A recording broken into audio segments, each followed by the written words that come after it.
live streaming, then we can begin. Okay.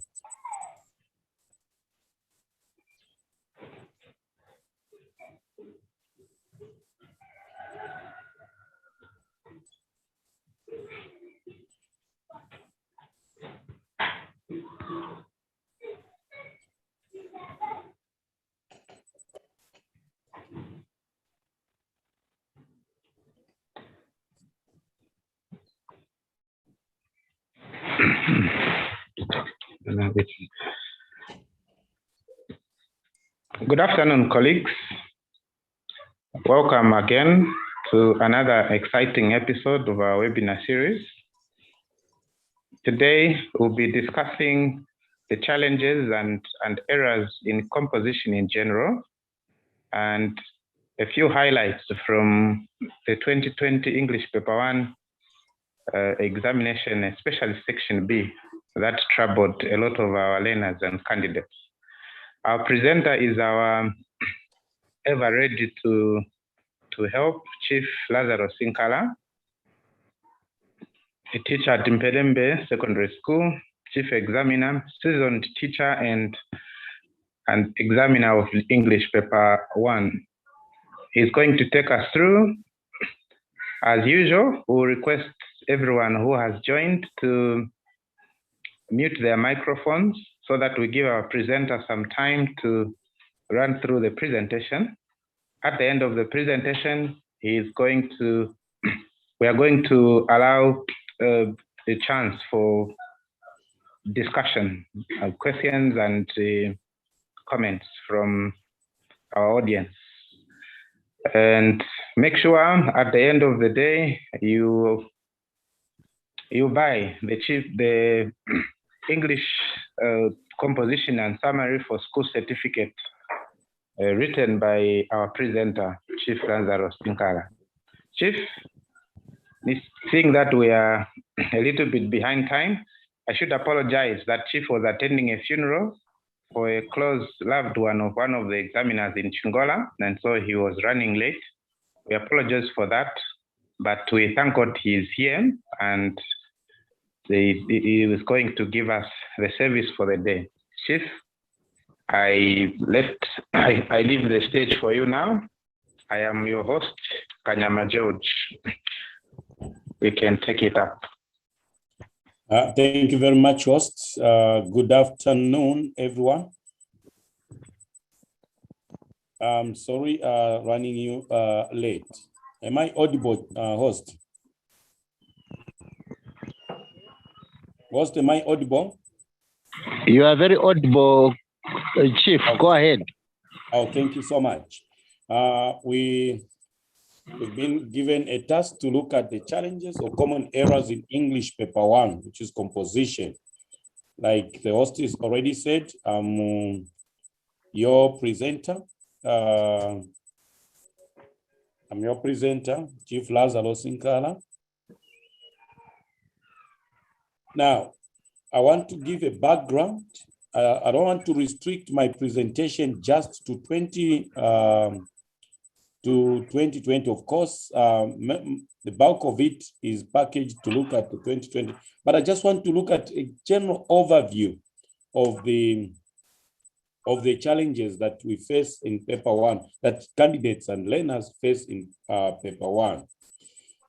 We all know that Grade 12 English language examination is based on the assessment objectives, which are derived from the teaching syllabus. So, like I've always said on a lot of fora, let us as teachers avoid using the Zibek books to skim our work. Let us endeavor to use, and now I know people for composition, they are using Lazarus Sinkala to skim. Skimming should be based on the teaching syllabus, because it is from the teaching syllabus that the assessment objectives are obtained. So assessment objectives of English language will be outlined in brief. Then I will also look at the general performance of candidates, which we shall look at. What are these general objectives? The syllabus outlines 4 major skills that need to be taught. These are reading, writing, listening, and speaking.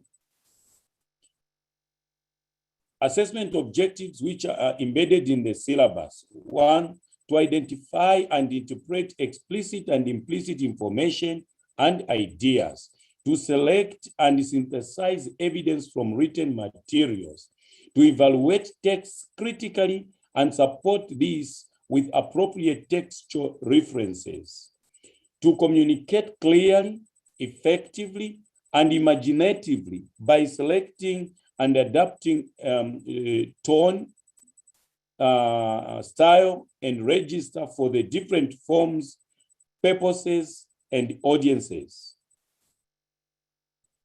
To use a range of vocabulary and sentence structures for clarity, purpose, and effect with accurate spelling and punctuation. To organize information and ideas using structural and grammatical features to support coherence and cohesion of texts.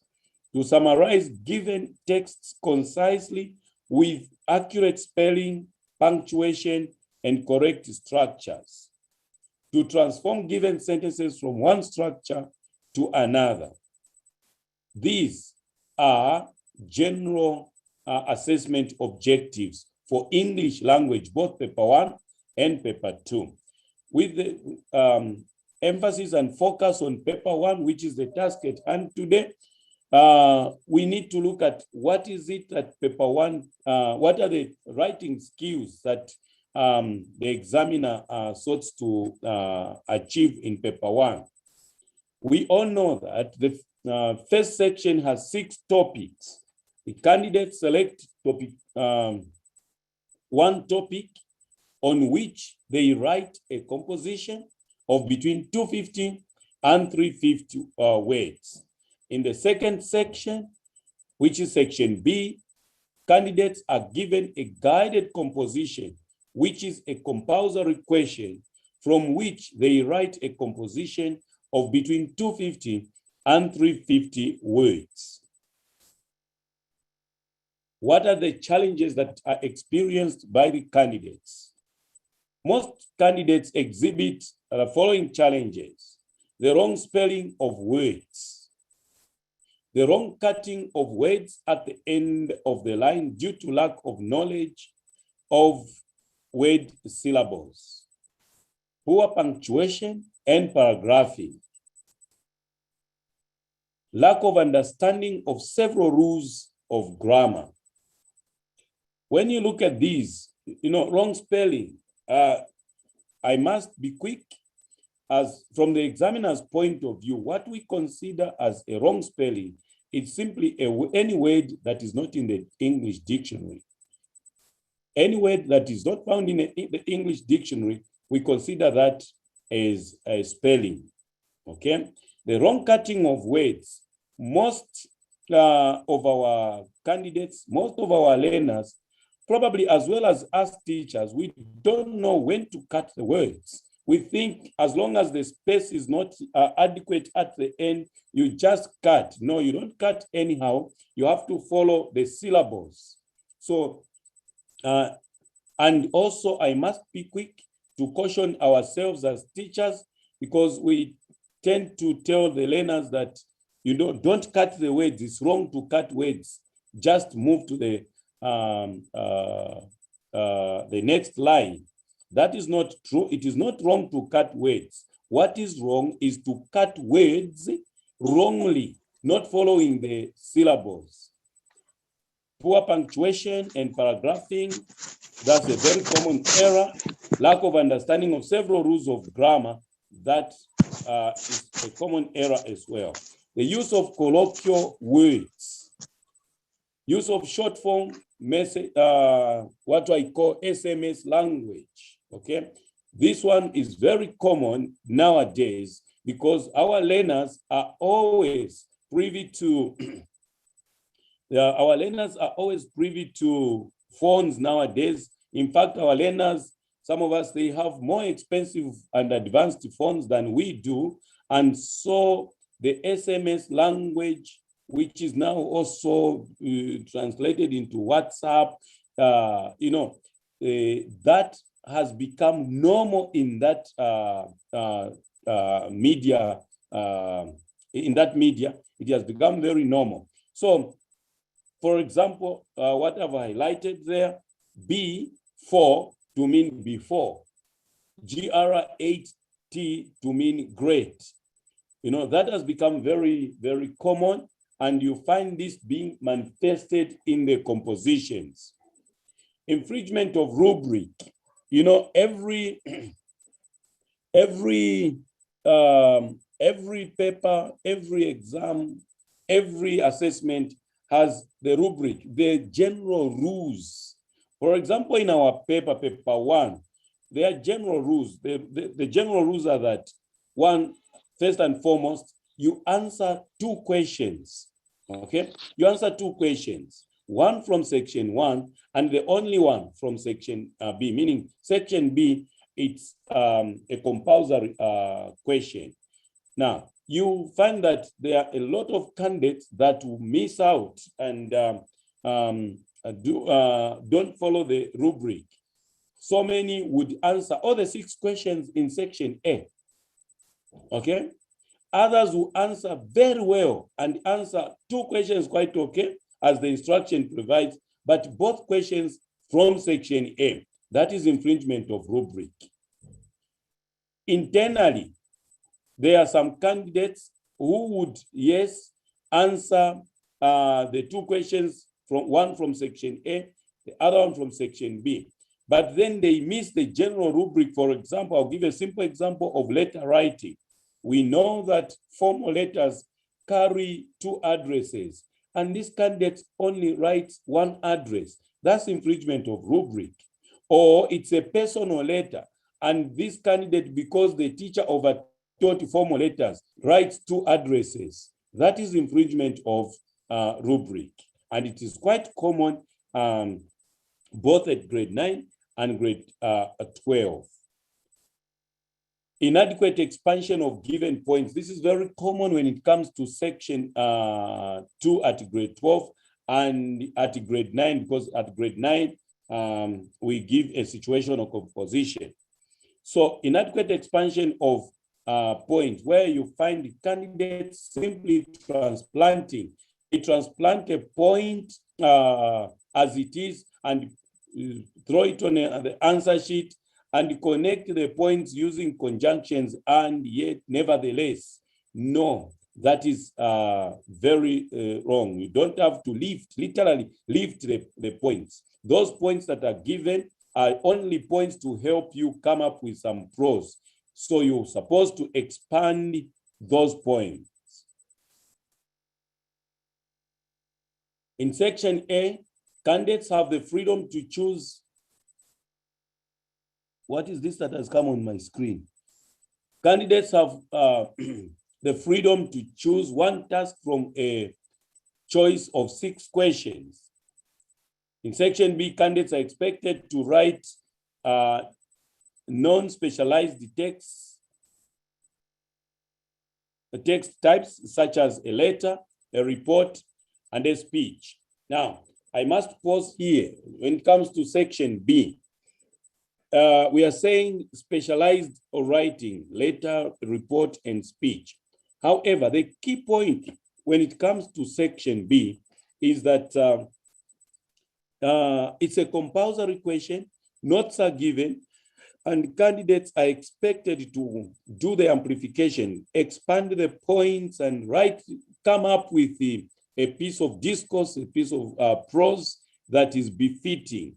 Now, in the past years, I must be hasty to mention this. In the past years, indeed, it was always a report with the above notes, with the above statistics, with above this, write a report, write a speech, write a letter. Last year, as you have witnessed, there was a slight twist. Instead of bringing the obvious, where we say, write a letter, write a report, write a speech, it was simply, you are a tour guide, write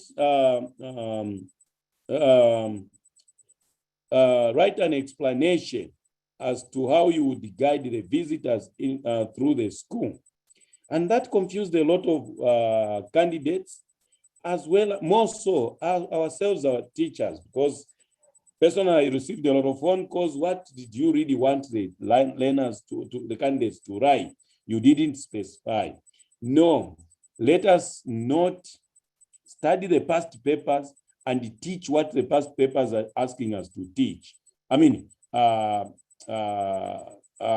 we said to study a certain pattern and teach the learners that this is all that can come. No, a situation can arise from any angle, as it were, in this case, an exposition came. So most candidates in paper 1 exhibit poor command of English. As such, the general performance does not meet the expectations of the examinations. First, you put some blue line on my screen. Remove that.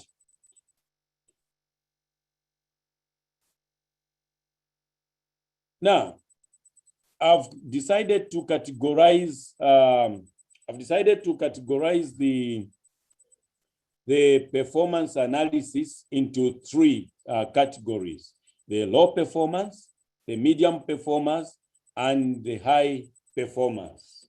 Candidates with low performance, what is it that they lack? You find that candidates with low performance, they have a lot of run-on sentences due to poor punctuation skills. So you find sometimes the entire paragraph or one paragraph with only 2 sentences punctuated with comma and spiced with the conjunctions such as and. It's one long sentence. So many ideas in one sentence, just bumped together. That is what we call run-on sentences. It is very wrong and it is very common with low performers. Poor paragraphing, either too long or too short, or just one throughout, both at grade 9 and grade 12. These are serious errors which we need to work on. Lack of coherence and cohesion, where, yes, it is an essay, it is a composition, but it's not coherent, it's not well connected, there's no logic, it's not chronologically done. You even start wondering, you can even tell that this paragraph actually needed to be the introduction, or this paragraph needed to be, after this one, So there must be coherence and cohesion, both at the paragraph level and lexical level, word level. Poor introduction and conclusion, non-adherence to instructions, that's the rubric. Low levels of lexical and grammatical ability, limited vocabulary, okay? Poor understanding of context. This is manifest in the low performance. Poor understanding of rules of grammar, exhibiting serious problems of sentence construction.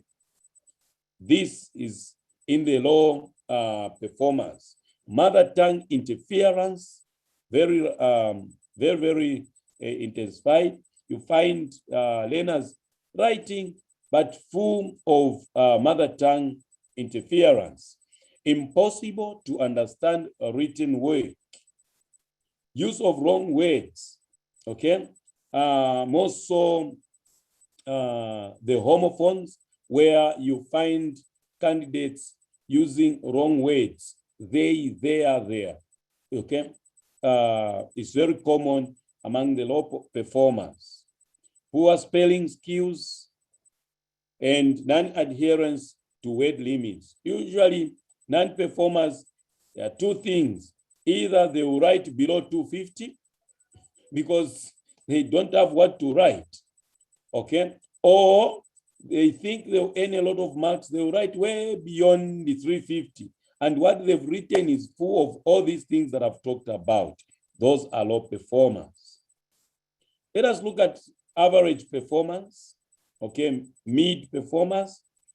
These usually understand the context of the question fairly. They have some knowledge of paragraphing,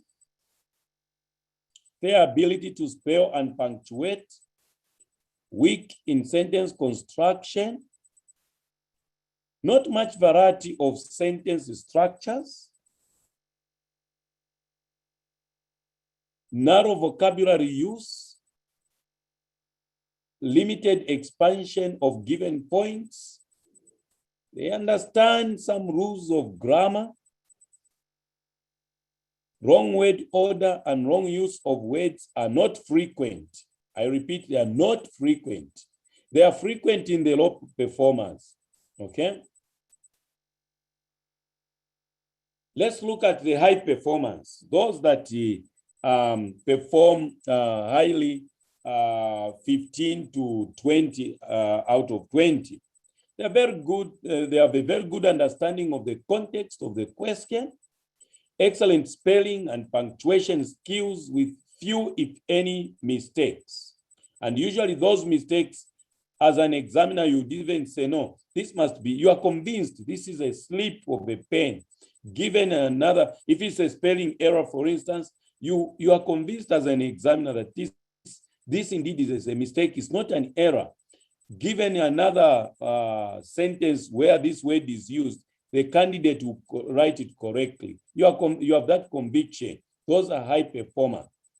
Very good paragraphing, use of a variety of sentence structures, use of wide range of vocabulary and expression.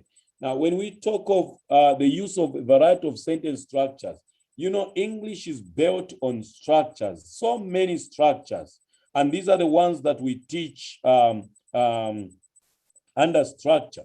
Now, when it comes to application, these are the structures that we use now to come up with a piece of writing, a continuous writing, a composition, an essay. And these are supposed to be used widely. I always give an example, those of you that have listened to me many times, I always give an example of the structure comparison. Okay, we know very well that there are three, under that structure, there are three structures that you can use to compare things. We have the comparative that uses ER plus than, or more plus than. We have the superlative, which uses EST, okay? Comparative, she's taller than the mother. Superlative, she's the tallest, okay? And we have the use of as, she is not as tall as the mother. Now, these three, if a candidate throughout is simply using the comparative, then you know there is no variety of sentence structure there. The candidate only knows one way of comparing and not all the three. The use of wide range of vocabulary and expression. When we talk of this, we are not saying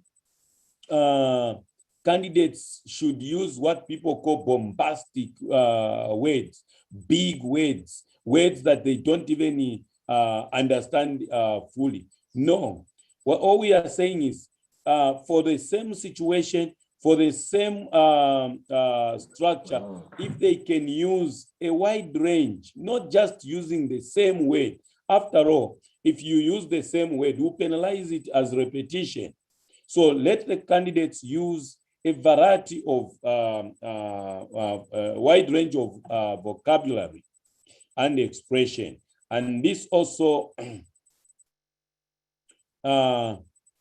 brings me to the very good command of language, okay? Where candidates are even able to use correctly so the idioms and idiomatic expressions. They must write a captivating introduction and interesting conclusion. And the conclusion must be logical. Out of the whatever they've written, it must fit in. They must come up with a logical conclusion. Out of the syllogism, if you remember in philosophy, the syllogism, there must be a logical conclusion. If you say, Namwanga men are good people. Lazarus Sinkala is a Namwanga man. Therefore, The conclusion there is obvious. Therefore, Lazarus Sinkala is a good man. Okay, now imagine you say, all Namwanga men are good people. Lazarus Sinkala is a Namwanga man.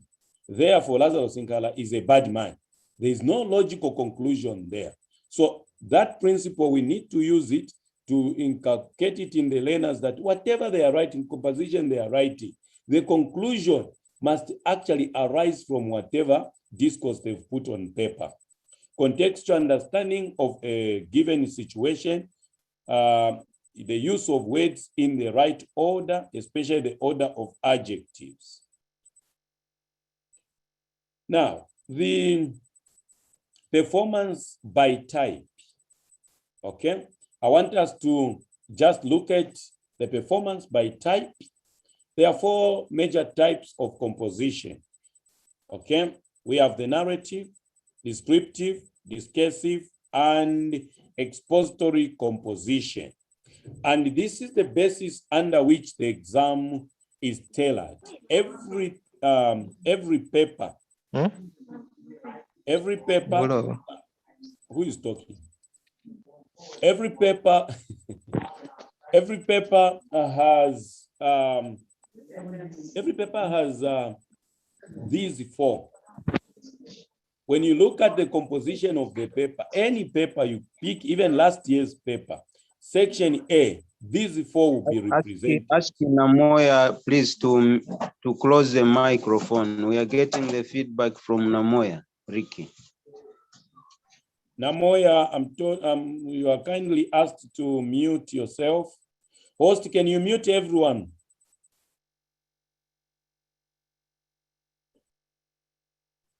We move on. Right. So these are the 4 types, and they are reflected they are reflected in every exam. That I must tell you, every exam, and even when setting the papers, these are reflected. You never find a paper which has no narrative, which has no descriptive, which has no discursive, which has no expository. Now let's look at the performance. With regard to even, especially last year, what was the performance and what is the expected benchmark? Okay. When it comes to narratives, the expected benchmarks that, contextual, the understanding of the title is provided. Okay. The narrative provides a title. The narrative, now I'm not saying in the exam. Okay, the question itself, okay? The question itself provides a title. It tells us, it expects the candidate to tell a story with either literal or metaphorical interpretation. We expect a well-connected essay with an introduction, the main body, and a conclusion. In short, we need a well-defined plot. What is performance like? What is performance like?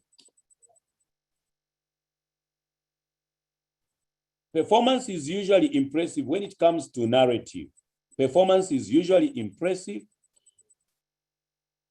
Candidates usually interpret the topic correctly. They clearly show and they do not tell. I think when you look at my first presentation, I talked about showing and telling in a narrative. So you find that most candidates usually, they endeavor to show and they don't tell. And usually through that, they earn a lot of marks. The opening sentence is direct and dramatic. It sets the scene to capture the reader's interest. It takes the reader straight into the mood of the anticipation of what happens. That is about suspense. Narrative continued. Expected benchmarks, skillful use of suspense and climax, use of direct speech when necessary, point of view, structure. Comment is that candidates are engaged usually engage the readers interest right from the beginning. Okay? It heightens and sustains by suspense. Suspense in this story is achieved by temporal delay of the outcome.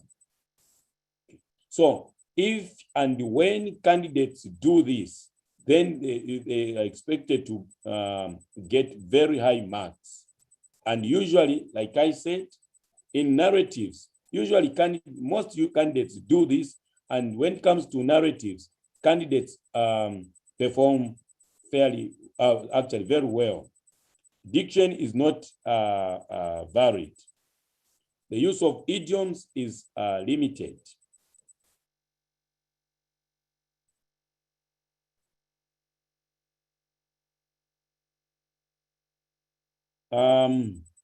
We move on to descriptive. Every descriptive, we expect candidates to describe either a place, a person, a scene, or an event. This should be done and achieved by a creation of vivid word pictures. The structure must be properly tailored. Diction must be well used, and the use of imagery, and figurative expressions.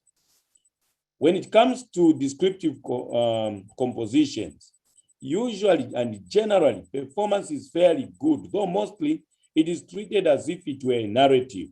Most candidates treat it as a narrative, which is good, okay? There must be good use of adjectives and adverbs to make the descriptive vivid. Now, we've noticed that usually candidates lose marks, including last year. They would lose marks when it comes to the use of adjectives and adverbs. And some of them, even those that would want to use adjectives to create a vivid picture, the order of adjectives make them lose marks. So even as we teach, even as we emphasize preparing them for exams, let us, yes, emphasize that a good narrative must use adjectives, but the order of adjectives must be maintained. There must be a logical arrangement. If you are describing a man like me, okay, there must be logical ordering where you start either from the head, go on to the shoulders, go on to the chest, go to the stomach, go to the body, go to the thighs, go to the knees, up to the feet. There must be that logic where you don't just move from haphazardly from the head to the feet, back to the stomach. No, there must be that order. That's what we call logical arrangement. In descriptive composition, that one is a must. And most candidates, again, lose marks when it comes to that. The use of images to describe how things look, sound, feel, taste, and smell. That one is also a must. It's the use of similes in order to create a vivid picture, paint a picture in the mind of the reader. The use of similes, metaphors, personification, onomatopoeia, etc. Those should indeed manifest. And when all these, the adjectives, the images, the use of figurative language is used in a description, you find that indeed such a candidate will be a high performer because they will clearly paint the picture in the mind of the reader. In this case, the reader is the examiner. With regard to discursive, the expected benchmarks, the ability to bring out both sides of a discussion, good reasoning, ability to bring out different views, capability to make a clear conclusion, the use of facts, examining both sides of the argument, the use of powerful and compelling cohesive devices. The tone and style must be appropriate. A comment: those who base their essays on real life experiences perform very well. Yeah. Those who base, I'm repeating this, those who base their essays on real life experiences perform very well. Usually when it comes to discursive, it is factual, yes, but facts usually are well tabulated if you base it on a real life experience. Facts should be well planned. Readers should be compelled to agree with the writer. In this case, even as you are arguing, much as we don't examine the facts, you need to write in a manner that will make the reader, in this case the examiner, agree with you, the candidate. Adopt an aggressive stance while being calm and courteous. Avoid being emotional. Use of repetition and rhetorical questions. These usually are found wanting. They lack in discursive composition essays. With regard to expository, which was actually what we brought what was brought last year in section B. In section B, like I already said, the use of factual information about the topic, the ability to explain using any 6 main ways of writing an expository composition, that is process explanation, cause and effect, comparison and contrast, definition, classification, problem and solution. Now, if you look critically, last year, section B, which caused a lot of controversy among the teachers and the candidates, section B was drawn from this. It was an expository. I think it was something to do with a tour, being a tour guide. You are at your school, the head teacher has asked you to guide the visitors through the school. And here are the notes that you could use. Write the explanation that you're going to give. I think the question was something like that. Okay. Usually expository, even with section 1, where it is obvious it's always tested, it's not a very popular choice, and performance is only fair those who attempt it. Okay, and when it is attempted, except last year it was compulsory. Everyone had to respond to that question. You find that the contextual understanding of the question is compromised. People fail to plan the exposition. Okay, it's supposed to be to use the third person narration. Use of the 3 basic parts: the introduction, the body, and the conclusion. Okay. Now, with regard to the 2020 paper, section B, which was an explanation, a tour guide of the school, you are given the notes. Okay. Expository is purely, it's an explanation. Okay. It's an essay. In this regard, the candidate was asked to write what they were going to use, an explanation, what they were going to use. And the question that confused all of us was, what were they supposed to write? Because we are so used to being guided. With these notes, write a letter. With these notes, write a report. With these notes, write an article. Okay, with these notes, write whatever. Now, this time it was just write an explanation, which is an exposition. In this case, it was an open-ended. Candidates had a choice to write either a plain essay or in form of a speech. Those that wrote a speech, they were not penalized, okay? Because they wrote as a speech, welcome to this school. I am your tour guide, Lazaro Sinkala. I've been asked to take you round. Let's go round. Where we are here, this is the headmaster's toilet. Okay, and within it, there is an aircon. This is the aircon. Let's move on from here. This is the deputy headmaster's office. This is the administration block. We are moving on. This is the school hall where assemblies are. I mean, that's an expository. Okay.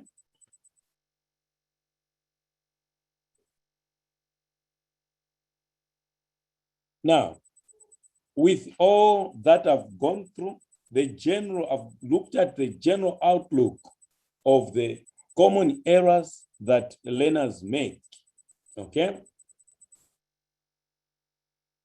What should we recommend?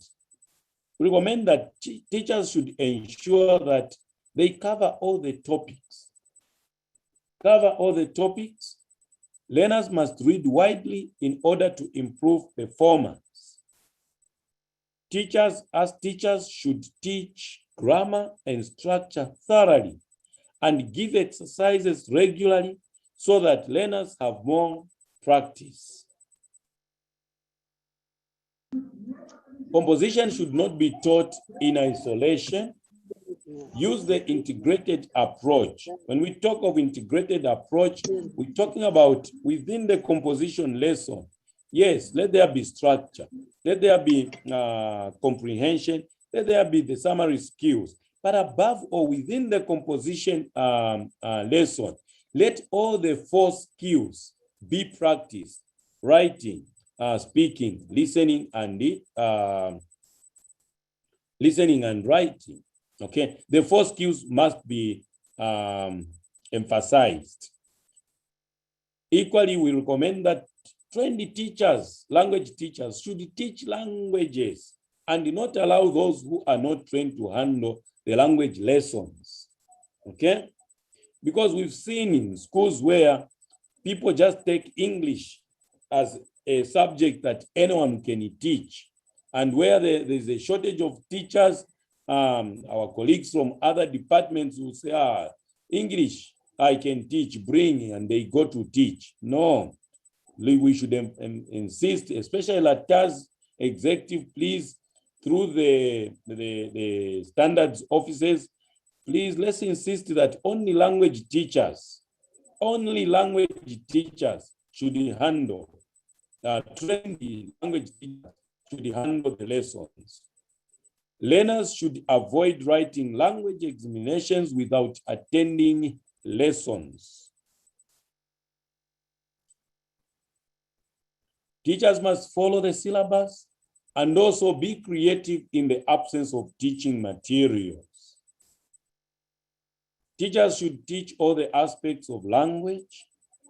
Teachers should activate the reading culture in the learners. Now, one may ask, how can teachers activate the reading culture in the learners? I'll pick a practical example for myself. The secondary school I went to, Kenneth Kaunda Secondary School, there was no literature in English. We didn't even know that there was such a subject. But the library, as well as the languages department, was equipped with a lot of novels. And our teacher, Mr. Banda, who most of you might know, he's now, I think, with Oxford. He distributes Oxford books. He's in Lusaka. He was my teacher of English language. He would come with a novel, African Writers Series. And he would say, today we are going to read together this novel. And he would give us the novel, or he would start reading with his copy, The River Between. Reads, the 2 periods would end. And he would put us in the mood to read. Then he would end and say, okay, go and read on your own. I tell you, all of us would rush to the library looking for that book so we can finish reading it. And that cultivated the culture of reading in us. We even now started looking for books which we could tell our teacher to say, I want you to come and read this book so that everyone else can read. And eventually, among ourselves, we would start competing to say, oh, have you read this book? Have you read that book? I think as teachers, we can actually try to find ways of activating the reading culture in the learners. Thank you very much. These are the references for the common errors. Please try to envisage and salvage from Lazarus Sinkala, English Composition and Summary for School Certificate, page 140 to 147. It has brought out all the common errors that are manifested in the scripts from the marking. Thank you very much. Thank you very much, Chief. Thank you for that elaborate presentation. Colleagues, we can now invite contributions as well as questions if there are those who do have. You just need to activate the raise your hand feature on your device. It should be, okay, we already have a hand. Hassan Jack Musesho. Please go ahead. You can unmute yourself and make a contribution. Thank you. All right. Thank you so much for the informative presentation, Chief. Thank you. Thank you. Something caught my attention, I think, earlier in your presentation when you talked about cutting.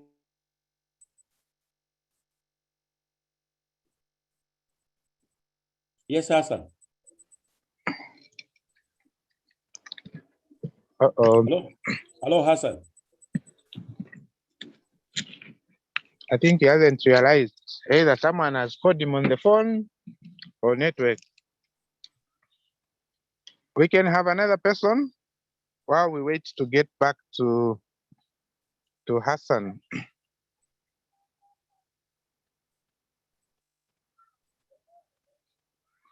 Anyone else? Words. I did get you.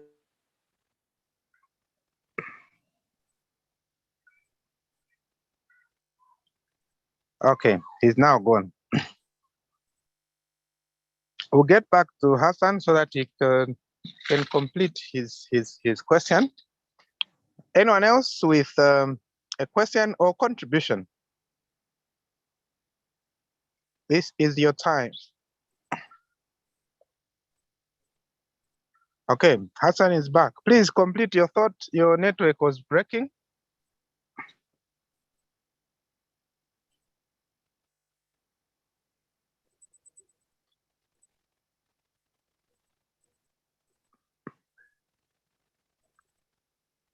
Hassan, you can unmute yourself.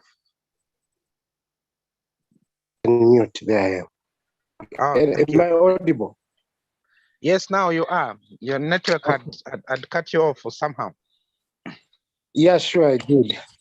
Okay, please carry on. Yeah. So I was saying, what is the best approach for us or for we teachers regarding the habit, sometimes quite irritating habit of students cutting words at the end of lines?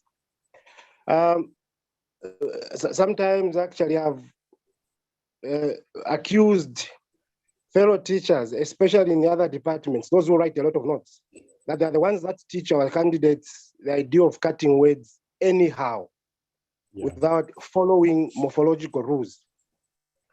So what should we tell our candidates? My thought was, we tell candidates not to cut words, but we tell them that it's not wrong to cut words, but they shouldn't do it because they don't understand the rules of morphology.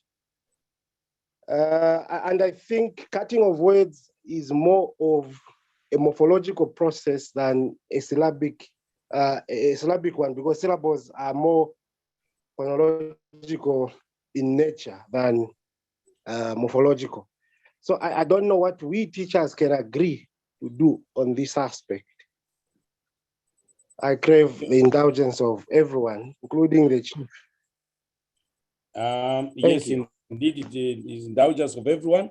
Hassan, I agree with you. I, for one, I don't think it's a question of saying we teachers should agree. It's now up to us individual teachers. For me, I agree with you. If with all my learners, I tell them never to cut words at the end. Why? Because no matter how I teach, it is very difficult for our learners. For my learners, maybe other people, but for my learners, it is very difficult for them to just understand the morphological aspects, even the syllabic demands that go with cutting of the words.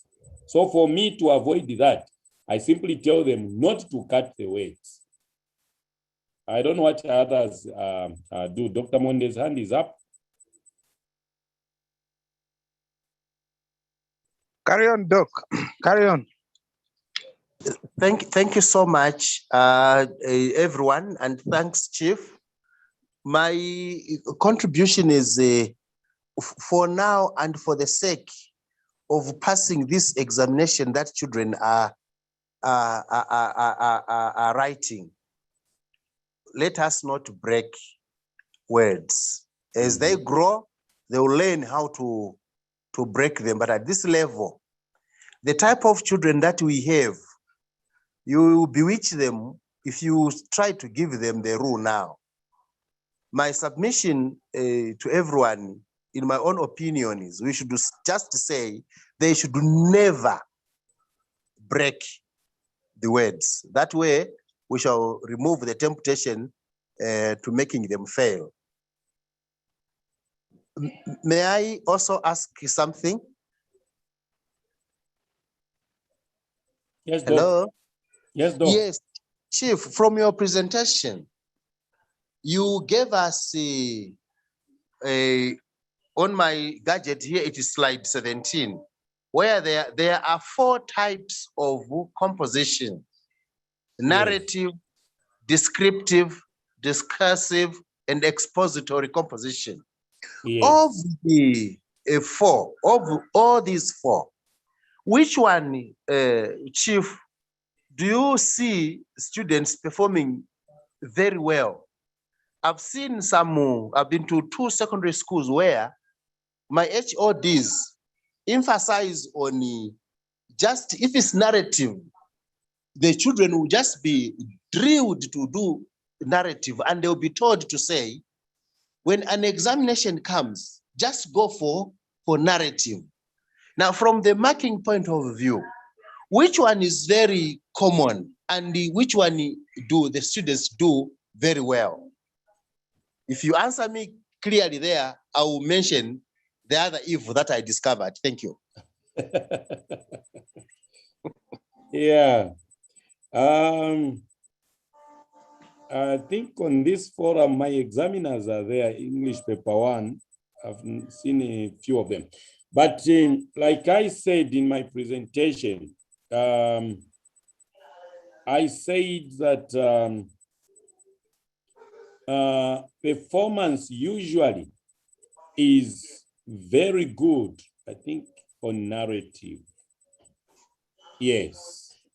I said the performance is usually very impressive when it comes to narrative. Oh, yes. But I must be quick, Doc, in response to your question. I must be quick to mention that it goes from one teacher to the other. Okay. There are, yes, those teachers who are very good at drilling the learners into narrative composition, because they know it's obvious, whether we like it or not, there will be a question on narrative. So, and they will indeed emphasize, please, when you go in the exam, look out for the question on narrative and answer it. Okay? Put a blind eye to the other aspects. Others are very comfortable with descriptive, and once they take that approach, the learners will write very good descriptions. Okay? Usually the victims are discursive and expository. usually you find that those are not as popular as narrative and descriptive. Okay. Yeah, but then it is wrong again. It is wrong to, from grade 10 or grade 8 up to 12, or from grade, at least at grade 9 is difficult for you because you don't know what will come. It's only one question. You don't know what will come, whether it is a narrative or it's a situation that is created. So let's talk about where there is a choice. Senior school certificate, grade 10 to 12. It would be very wrong and very unprofessional for a teacher to just, from grade 10 to 12, just teach one aspect, one type of composition. Then we are teaching for exams and not for knowledge. But I would respect a situation, where, as a teacher, you use your grade 10 and grade 11 to teach all the types. Then you restrict yourself, like you said, Doc, you use grade 12 for drills because you are now drilling. You've already taught all this, and then you drill. But even that, by the time, if you're a serious teacher, by the time you reach grade 12, you would have understood the needs of your learners, the giftedness of your learners. You would know that almost all my learners are gifted in descriptive. Then drill them in that. For me, that's personal. Personally, that's the approach that I would respect. Other people can come in on that question. It's a very important question before Doc comes in with the other evils. Okay, I almost came in. Alice Bimba, you can go ahead. Thank you After very that, much. there's another person. Okay, carry on. I actually had another question, though, just to contribute very quickly on Please. the topic at hand. Yes. Uh-huh. Focusing on one particular aspect of a composition may not be a big problem, but what will be a problem will be just teaching a particular composition from grade 10 up to 12 will be limiting what our candidates, our learners ought to learn, because they'll be joining different kind of, they are going into society, and where they are going, they'll be expected to do something in terms of presentations, in terms of writing and other skills which are expected of them. So if we are to go that way, it may be done probably in grade 12 after they have learned all the topics involved, narrative, expository, descriptive, all there is to know about the aspects of writing. That's my contribution on that one. Now I have a question, not just to our chief, but to all the people present. Owing to the fact that poor command of the English language contributes largely to the low performance of our learners in paper 1, I was wondering if there could be a quickest way of improving vocabulary in our learners, especially those in most of our government schools where we have candidates getting to grade 10 without having passed the English language. So I don't know how we can help ourselves as teachers, apart from exposing them to books. I have had an experience where learners are unable to read and write, and those who can read are unable to interpret the meaning of the text they are reading. I rest my case. Okay, thank you. Probably before we bring in another question, we can try to tackle that one. So initially I wanted to say something about my favorite syndrome, where as teachers we tend to project either our favorite form of composition and try to tune our learners to make it their favorite, and then attempt to answer that one in the exam instead of looking out for what each child could be good at and encouraging them to focus on perfecting their skill. I will end there. Lukama Kamalata, Northwestern. Please go ahead, sir. Good evening, thank you. Alice, Good drop your evening. hand. Yes, please. Sorry, host, sorry. I think before we go to Lukama, Alice asked a question. I don't know whether Lukama wants to respond to that question. Yes, I'm attempting to answer that question. Sorry? Yes, he wants to attempt to answer it. Oh, great, great. Please go ahead, Mr. Kamala. Thank you very much. Good evening, Chief. My contribution. Good evening. I had an experience with a friend who tried to solve the problem. So what he was doing, our learners had them with writing. Most of them could hardly write. But what he was doing is that he was teaching not how we teach composition, that is twice a week, but every week, apart from following the scheme every week, he would even give learners a paragraph, just a paragraph to write, maybe on the time spent with their grandmother. The following week, he would tell them to write about maybe the experience in school, just a paragraph, maybe 100 words. So from grade 10, when they reached grade 12, these learners had improved in their writing. Correct. We have a challenge with the writing skills among learners, mostly because we don't give them a work to do on writing. Mainly, most teachers don't teach composition, or they skip certain topics. You'll find that if you go to their books, composition is taught maybe once every month, but it's supposed to be taught a minimum of at least once every fortnight. So we can improve the writing skills of our learners by giving them work, not much. And if they bring that work, we can simply go through and judge by impression and then advise. Apart from giving them work to read storybooks, because I think the reading culture has also gone down. So using a number of strategies, a number of strategies can help us to improve the reading skills among learners. I think that is my contribution. Thank you. Okay, thank you. There's a hand from LATAZ Central. Okay, please go ahead.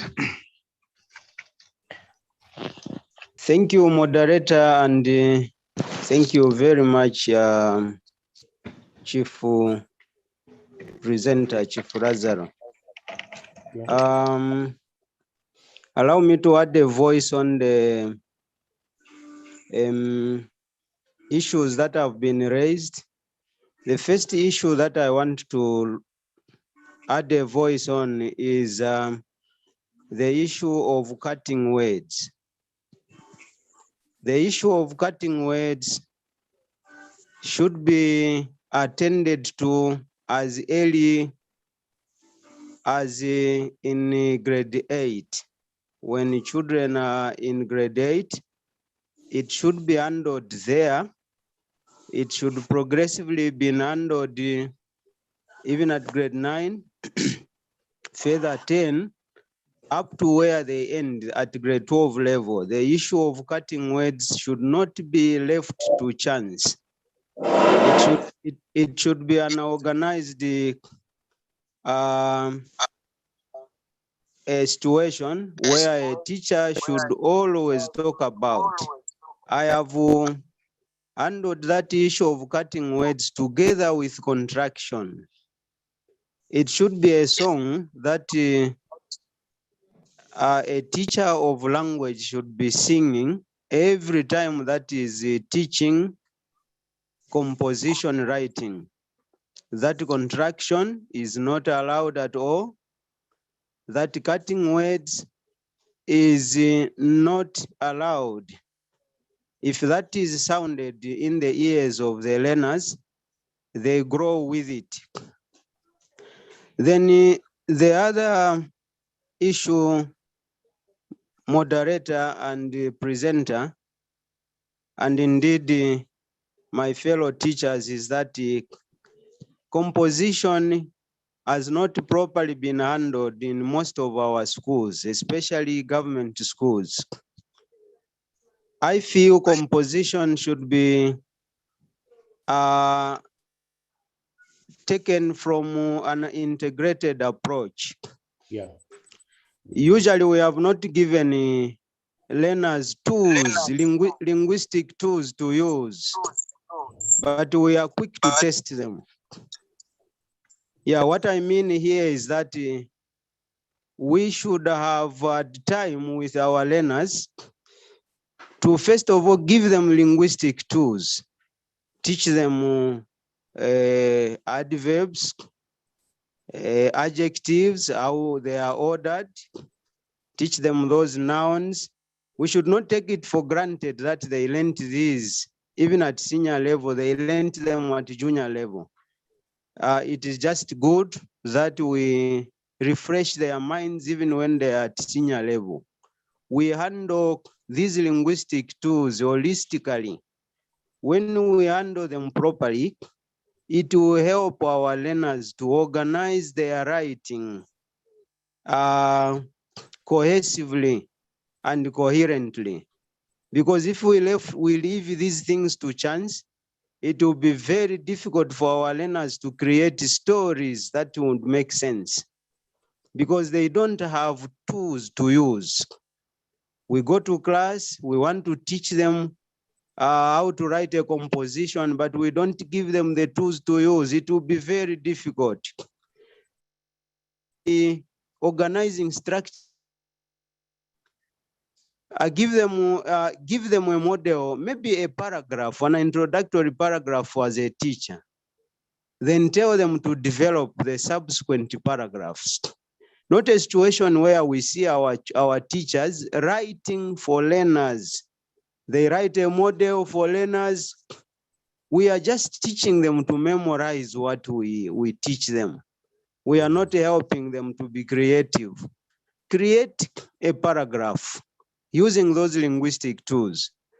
Help them now to continue writing subsequent paragraphs. That is going to help them to be creative. They will create stories from their point of view once we give them a guide or so. That is my feeling. But if we leave it the way it is now, the traditional way of handling composition, then we are heading nowhere. These problems will be singing upon them year in and year out. I thank you very much. This is what I thought I should add to this forum. Thank you very much for allowing me speak. Thank you. Thank you, This is Mr. voice of Chulu. who? Thank you. But this is Mr. voice of Chulu. who? It's just written in LATAZ Central. Mr. Chumpa from Central Province Chairperson LATAZ. Thank you, Thank you, comrade. Thank you. Okay, thanks.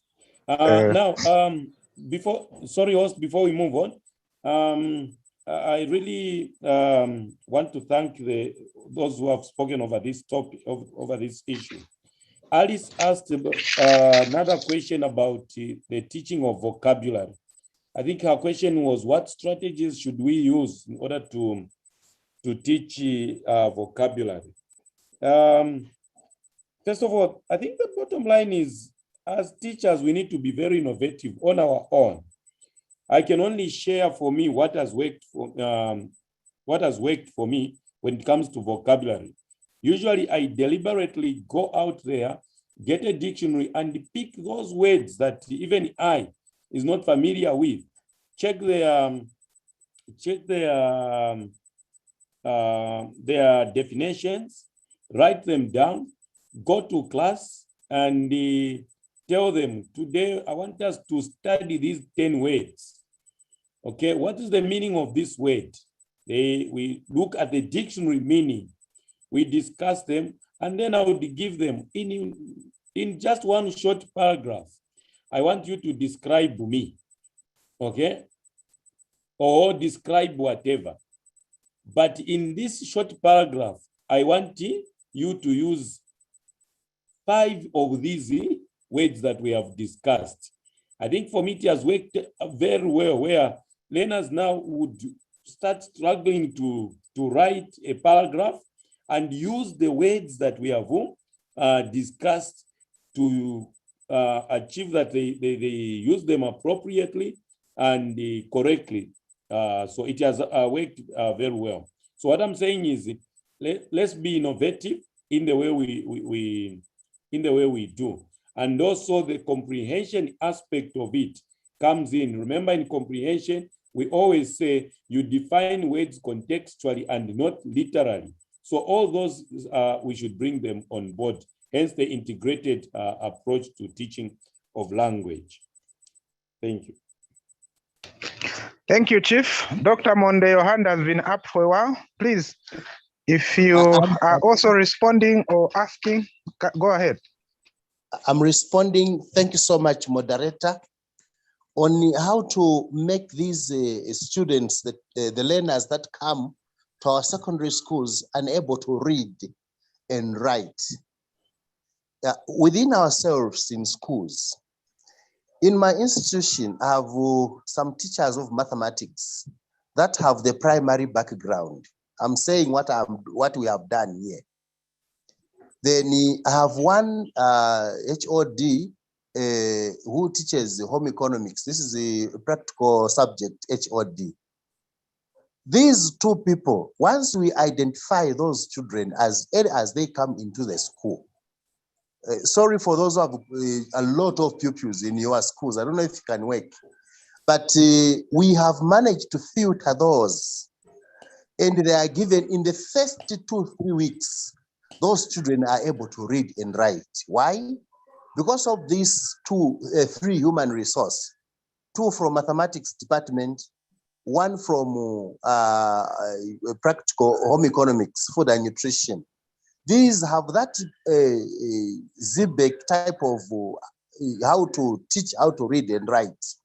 I have used those people to make sure that in my school, there are less than 3 people that still struggle to read and write.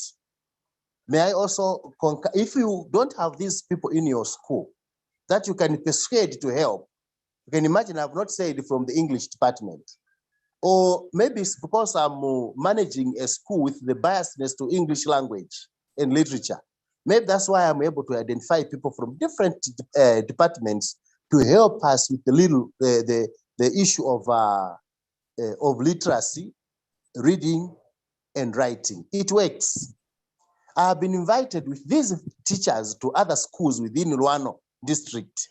We have gone there, I have taught. And by the time we come out of that place, if it is 3 days, children will be excited and will start connecting words. When we get back the second time, they are able to read and write. It's very, very imperative that the chief mentioned of teaching, is it 4 aspects when he started teaching? There's reading, what else? Writing, speaking, listening and speaking. Listening and speaking. If those things are well handled, if you can't handle them, call the neighbor. That way we are going to make everyone be able to read and write. Then the order of words, the contraction, the word break, it will not be easy as you teach those other tools of English. It has worked somewhere. It can also work in our schools. Thank you. And also, sorry to come in, host. Just to add on what Doc has said, let us utilize some of these platforms, simple as they may seem. Let me take this opportunity to salute the young man, Sir Alex. This is one young man who innovatively has created 5 WhatsApp groups, and they're all fully subscribed, and is now working on adding the 6th. And in these groups, every Tuesday, 20 hours, Thursday, 20 hours, there are topics that are floated, and people come on board to discuss various topics and on aspects of language as well as literature. chosen, I mean, people choose, I'm going to present on this. And I, for one, has learned a lot from those platforms. I think let us not shun such platforms. If all of us have something that we can share, and all of us have something that we can learn. So, Sir Alex, I think, is present in the house. I really salute you. Keep up the good work. And all of us that do not belong to those platforms, please contact us so that we can recruit you on those platforms. Tuesday, Thursday, they are well-educating topics by ourselves, not me as the chief, but the members of those groups. Thank you, Chief. Thank you. Do we have any other person with a question or a contribution? Yes, Mr. Chulu, you can go ahead again. Thank you, moderator. I am sorry that I did not connect on the preceding presentations that we've had on this forum because I was I had some commitments somewhere, but you better please, be. Yes, please. Yeah, Doc, thank you that you are here with me. Yeah. Thank you. So I want to make a submission here. I think my submission is basically looking at the manner in which the questions appeared for both GCE and school certificate 2020. That is a previous year. Last year. Especially with regard to section 2, that is section B of paper 1. Chief, it is good that you are here with us. And I want to make a submission, Chief, that I do not know how the House would look at it, the way the question in section 1, section B was phrased for GCE. It remained an open-ended question where there was no direction for learners. I remember most of these that write GCE, these who come to write GCE, they are academically challenged type of students, or for the lack of better term, I would call these are the ones that these are the learners or candidates that have gone into academic menopause, so to speak. So now, if we leave questions in that way, suspense is created. They do not know what to do. They are expecting to write a report. It's not there. You see them scratching their heads. And then in school certificate, because in the GCE, it was given account. An account can be phrased in any way. It can be in a letter form. It can be a report. It can be a speech. It can come in any form as long as it provides the necessary information from my own understanding. Yeah. So questions of that nature are chief. Then for school certificate, the way you also talked about, it was an expository question. It required an explanation. A candidate could have written it in the form of a report, a speech, giving an explanation here and there. How do you look at, of course, we want learners, our learners to be very creative and innovative. How do you look at that, such kind of departure from the norm? I want your voice on that kind of questioning technique. Thank you. Okay, thank you. That's the voice of whom? That's a voice of Mr. Chulu Chupa. Mr. Chulu from Chupa. Central. Yes, please, Chupa. I know you. How are you, Mr. Chulu? Fine, fine. Thank you. Thank you very much. Okay. Thank you. I don't want to sound defensive because I might be conflicted in terms of interest here. I don't want to sound defensive. However, when you say we have departed from the norm, maybe the rhetorical question might be, what is the norm? The norm is where we say, using these notes, write a report. Yes. Using this, huh? Yes. That's a norm. That's a norm, Chief. Yes. Using these notes, write an article. Yes. Using this, write a letter. Yes. Okay. Now, the question is departing from the norm. You know, it's very difficult for me being a setter as well as a chief examiner. It's very difficult because I may sound defensive, which I wouldn't want to be. But Mr. Chuma, which one would you prefer? Where we literally pin it to say write an article, okay? Or write a speech, or one that is open-ended and it's up to the candidate to find a suitable way of communicating. Because the two that you have cited, even the examiners that are present, including the host, who agree with me, candidates that wrote a speech, we didn't penalize them. Candidates that wrote even a report, we didn't penalize them. Candidates that just wrote an open explanation, an essay, we didn't penalize them. Okay? Because what we were interested in is the explanation. However, candidates who wrote a letter, those we started wondering, mind you, we use impression marking. We started wondering, this is a tour guide and has written a letter. A letter to who? Okay. A letter to who? So much as we may be blamed that we have moved from the norm, I think we are giving the candidates a leeway to write in a journal that of their choice, where they feel they would really express themselves accordingly.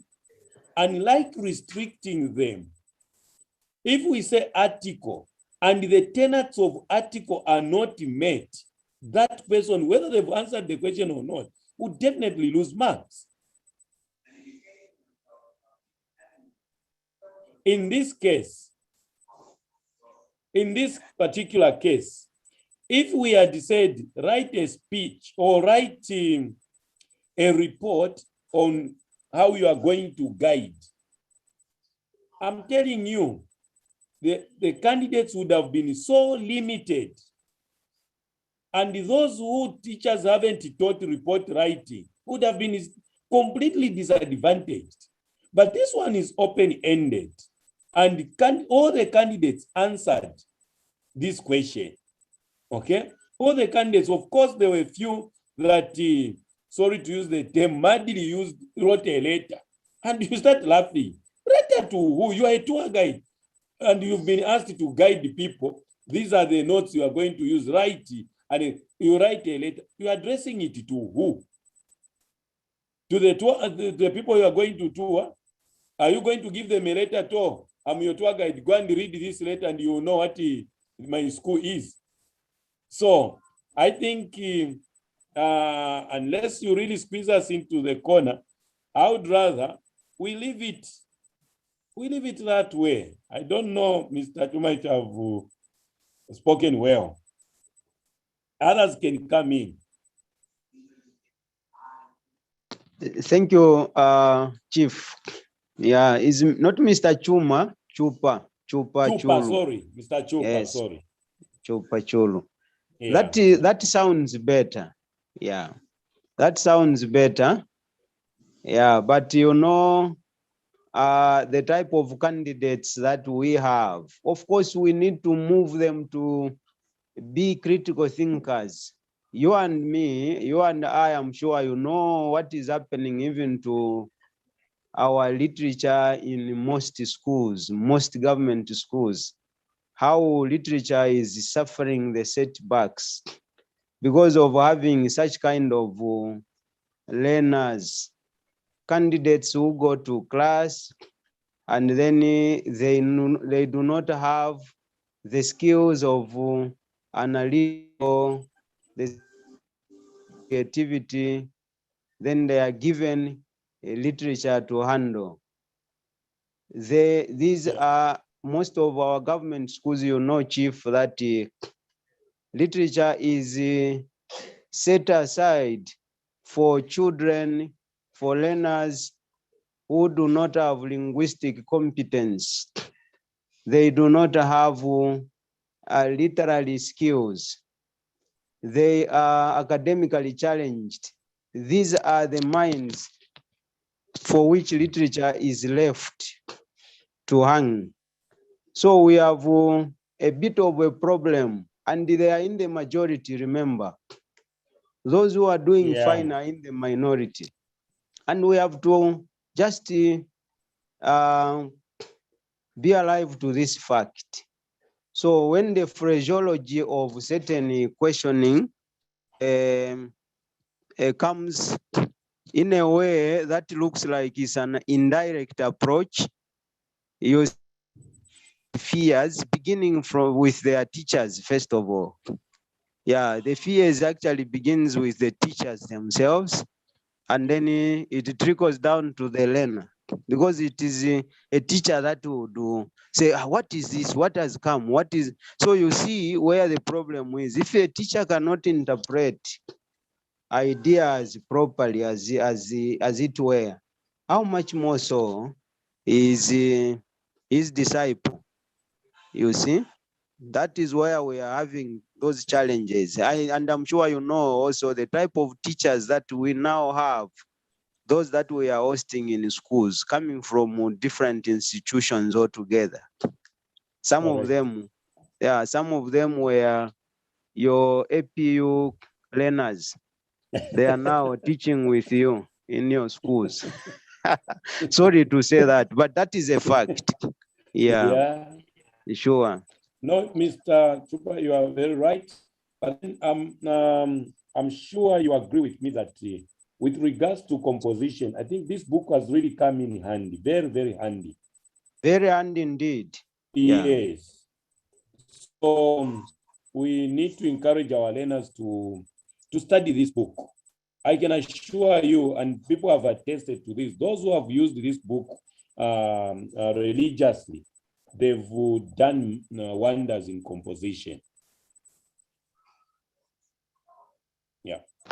Okay, Mr. Namoya Ricky, your hand has been up for a while. You can please add your contribution or question. Mr. Namoya, Kiki. It's Kiki? Oh, okay. Thank you, moderator. Thank you very much, Chief, for your presentation.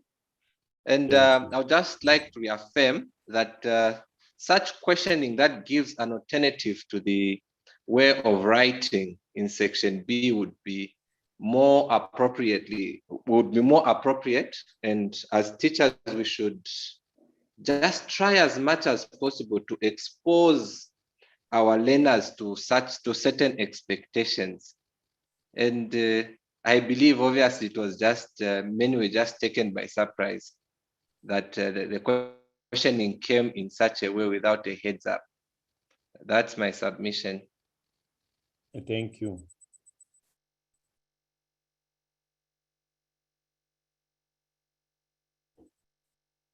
Alice, you can go ahead.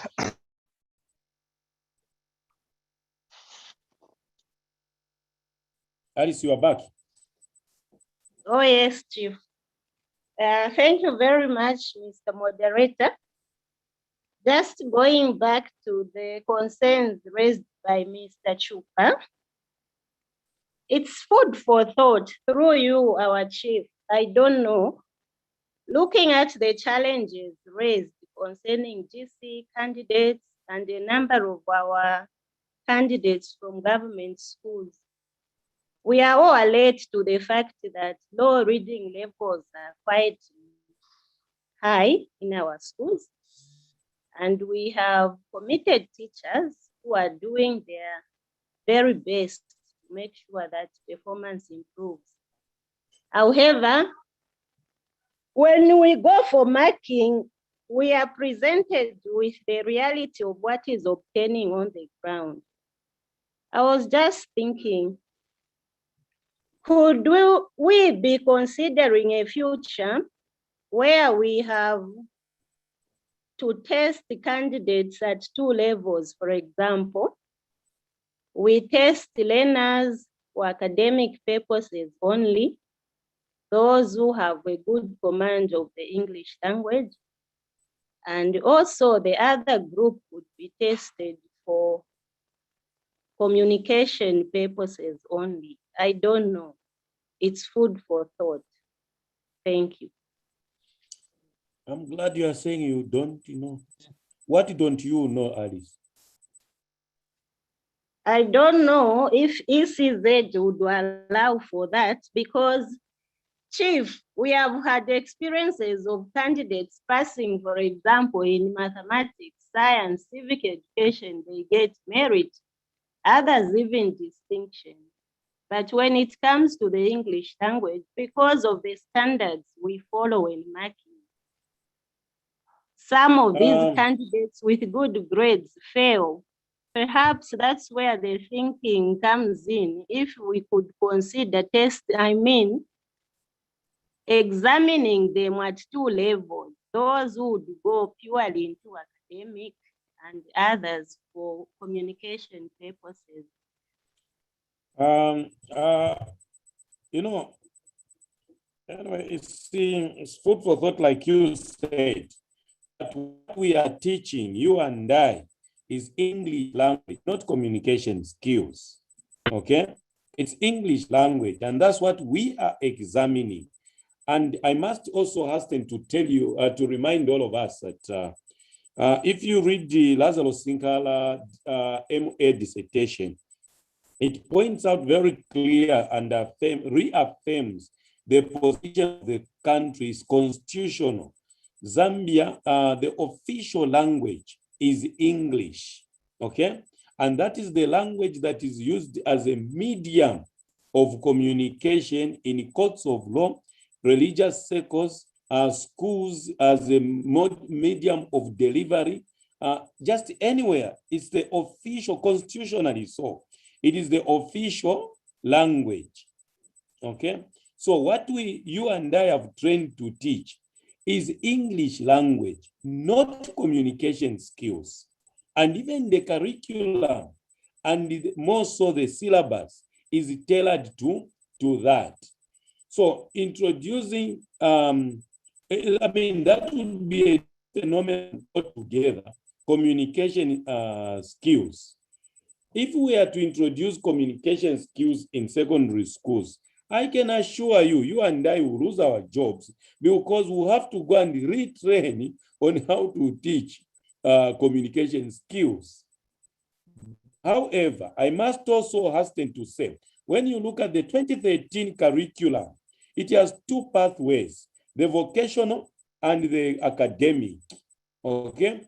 Under the vocational, English language is purely presented as communication skills.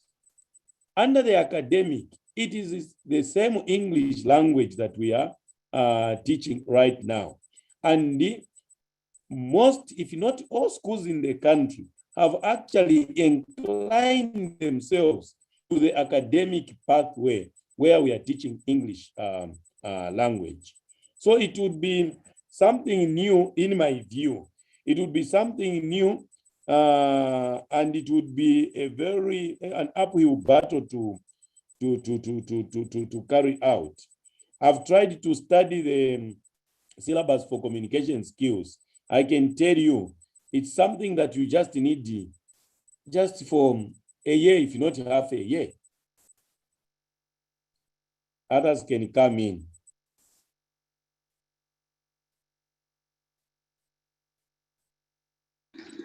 Thank you, Chief. I wanted to also add the voice on that part, based on the revised or the syllabus for English says we are teaching English for two major purposes: for higher education and for communication in workplaces. Since English is the medium of the official medium of communication in the country, and so we are confronted by those two purposes already from the word go. And since we are preparing, we don't know, we cannot guess which child is going to go the academic route of going to colleges and universities, and which child is going to just get into the work and entrepreneurship system. So either way, we have to prepare both of them together in the same classroom. I thought I should add that part. Okay, do we have another? And also, sorry, host. And also, honestly, as teachers of English, right now, I keep bragging in my staff room, telling people, do you know that in this country, among us teachers, I am the most important. Right now, constitutionally, look at what happened. You cannot be adopted. You cannot run for any political office, councillor, MP, president, unless you have English, and not just past English. They've defined it. It must be, is it a merit, a credit? Okay? You can have ones in all the subjects. If you don't have English, you are doomed. And then the teachers of English should say, no, let us remove it and replace it with the communication skills. What are we doing to ourselves? Thank you.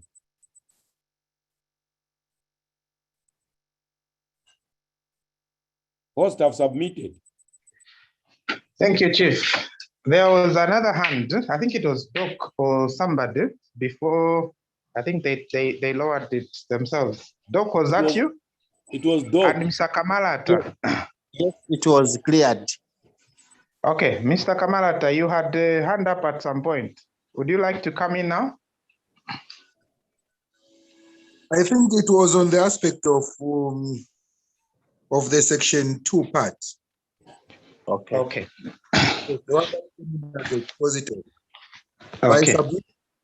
Okay.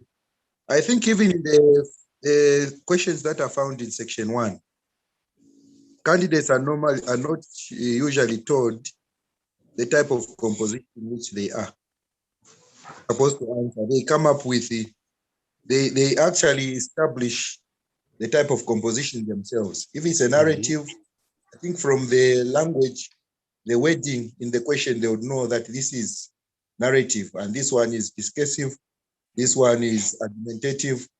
That one, they don't tell them that you write that.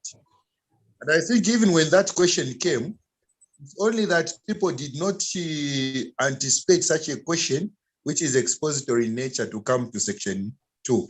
Correct. Because of the nature of the question, they are used to those reports, speeches, because of the guiding. But I think that one was clear. Any candidate was going to that was expository. Only that we have made them come to understand that such type of question cannot come in section 2. I think that was the major problem. In fact, the problem was with the teachers, not the candidates. Yes, it was with us, the teachers. Thank you very much. It was with us teachers. It's us who are questioning to say, what did you expect the candidates to write? The candidates have failed, what and what. Even before we marked. When we went to mark, it was a different story. Actually, this year, candidates performed better in section B than in section A. That I can reach to you. True, Chief.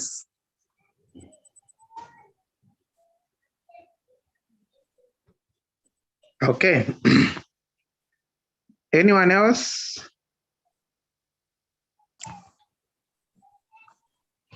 We can wind up. Yeah, we go to sleep. Scored. All right. I'd like to thank you, Chief, once again for this great service. Thank you, colleagues, for your participation. Things can only get better if we keep interacting and reminding each other and enlightening each other on these noble tasks we do in the classroom. And this is why this platform was created. Thank you so much for your contributions. Next week, we will be with Chief Manda as we interact with Konge's Harvest.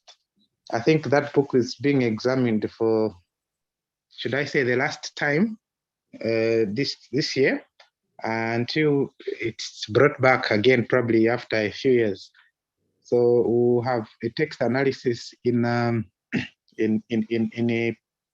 Konge's Harvest. Now, we have made an appeal. If people have presentations, it could be on teaching structure or any aspect of language, please, you are welcome on board. We really want to provide as much variety as possible in it. And so we ask that if you have a presentation, please get in touch with either Chief, myself, or Dr. Monde, so that we can put you on the schedule and the rest of the teachers may benefit from you. And I'm interested in Sir Alex's initiative as well. We have many social media platforms. We have the Facebook page or the group. We have the WhatsApp groups. We have the Telegram group. Let's utilize all these to share as much as possible, as much information as possible, and as many techniques as possible that you never know which one would help a learner out there. Thank you so much and good night. Have a productive week ahead. Thank you. Yeah. Alex, are you there? Thank you, Comrade Kanyama. How is Southern? Southern is all right, Comrade. How are you? How is Central? Great. We are okay, bro. Okay, that's good. Yes.